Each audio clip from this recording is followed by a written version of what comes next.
We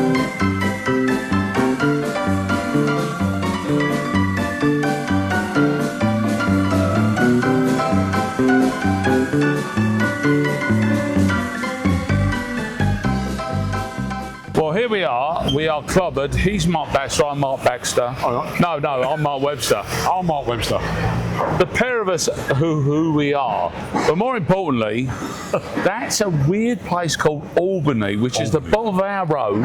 So we're kind of stood on the bottom of Savile Row. Yeah. And someone really important used to live in there, didn't he? Who left us a little while ago. Our man Terence Stamp lived in there, and I used to work in the building that looks over there. Did you? So I've looked at, they're not called flats, they're called sets.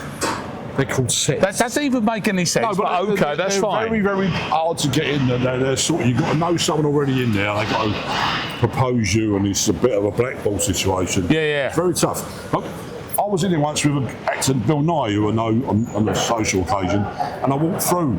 It's an incredible thing to see. And Terence was in there in one of the flats for quite a while, I believe.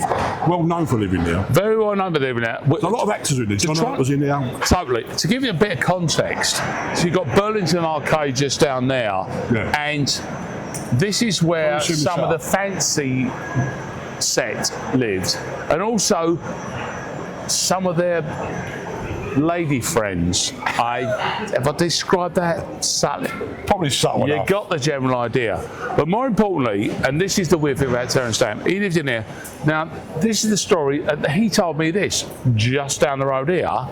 He lived in here when Peter, Paul, and Mary were living here, who were a pop act from the 60s. Wow. The point is with Terence Stamp is I got to speak to him via a email that I sent. He had a biography out. He talked about where he used to live in East End. And I went to visit him when I was living in Plaistow, and he got back to me and said, yeah, I'll talk to you about that, because my mum lived round the corner. Yeah. And I had the most fabulous conversation with that fella just down the road here. And he talked to me about his early life. He talked to me about the time when he was basically wanted to be a calligrapher, which is obviously just being a brilliant writer. But fundamentally, the point about him is he not one of the 60s provided us with a load of working class heroes, and Michael Caine obviously at the top of the pile, whatever.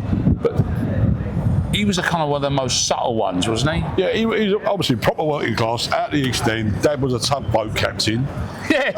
So, like, you know, you couldn't get more East End dock related than that. Not many people have got tugboat captains as their dads. He failed his medical for the National Service, and he ends up, I'll be an actor then, I've got to be an actor. And he went on the road in Rep, where he met Maurice Micklewhite, yes, who became Michael Caine, and they shared a flat in London when they were both trying to find work. That'd been quite an interesting flat to visit, I think. Can one imagine? And you know, and the word is that obviously Michael Caine made Zulu, and the film that probably made him a big star was Alfie. I think Terence turned that down. He actually had the opportunity to be in that film. Really? He turned it down because by then he'd done Billy Budd, and he'd done a few other films. But I think he wasn't really one for the mainstream. When you look back with hindsight, he was one. I was going to say his filmography on the edges. Nothing says to you, here's a man who's got his strategy worked out. No, he's done whatever he's done. I think he went with. See, my favourite film was Paul Cow. Superb. 1967. Wonderful film, Ken Loach and with Carol White. A real, quite a harsh misery film. Set around. I think it's Battersea. But kind of a world he knew, obviously. He plays a fantastic part of a guy called Dave. Of course, he's called Dave. And he's just an old robber, but it's a beautiful performance, and that's when I really noticed him.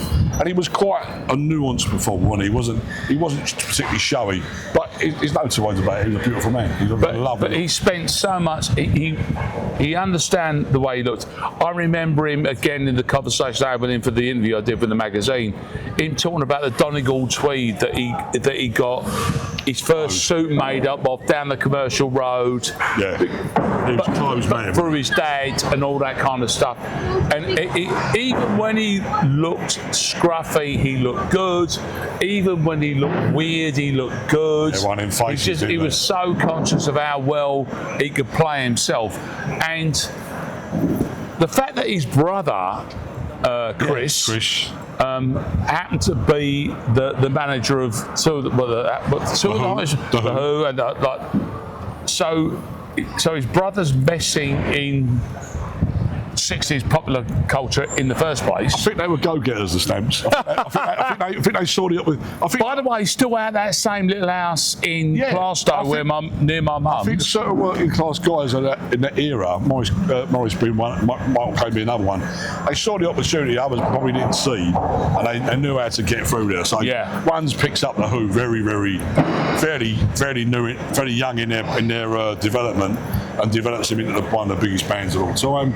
And the other one becomes an actor, but doesn't really want to do all the hard yards. To me, it seems like he wasn't particularly career-minded. It seemed effortless. It was a beautiful thing to watch. He seemed to have a good time. Yeah, and again, when I talked to him, he was talking about the fact that he didn't particularly live. I mean, again, the reason we stood here because he lived here definitely. He definitely lived there. But he kind of didn't. I don't think he owned anywhere. He was well known for that. When I talked to him, he didn't own anywhere, and he used to go and bring. And his brother was a caretaker at a school. The other brother. There's a third brother. Chris. Just the other guy, and he'd go stay with him a lot, and he was effortlessly the most smooth, stylish, debonair bloke. I don't think he took it all too serious. Let's put it. I really don't believe that. And you can't knock that, can you? In a man, you cannot knock that in a man. Hats off to the man. Hats off to Till. That's where he was. And dear old Terence Stamp, God bless you.